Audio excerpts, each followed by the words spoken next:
बेटी हूं, डरकर नहीं लड़कर जीऊंगी।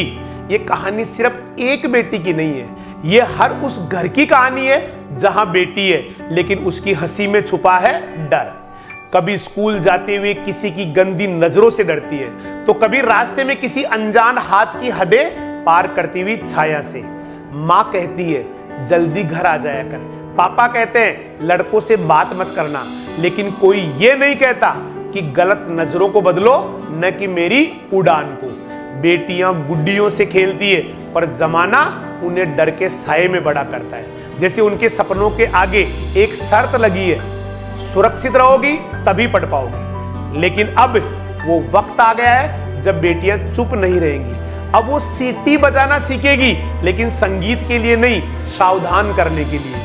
अब बेटी घर से बाहर निकलेगी तो सिर्फ रक्षा के लिए नहीं, नेतृत्व करने के लिए, डरकर नहीं, दुनिया बदलने के लिए। हम बेटियों को चार दीवारी में नहीं, संविधान में बराबरी चाहिए। सिर्फ दहेज नहीं रुकना चाहिए, बेटियों को हक भी मिलना चाहिए। बेटियां कमजोर नहीं होती, उन्हें बस कमजोर बताया गया, वरना यही बेटी सीमा पर खड़ी होकर देश की रक्षा करती है और अंतरिक्ष में जाकर सितारों से बात करती है। बेटी केवल सम्मान नहीं होती, वो शक्ति भी है।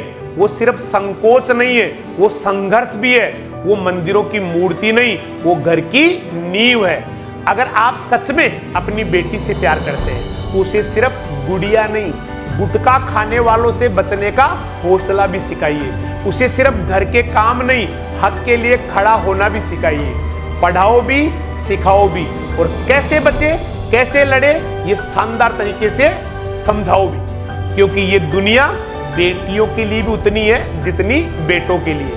क्योंकि एक बेटी जब सुरक्षित होती है तो एक समाज सशक्त होता है।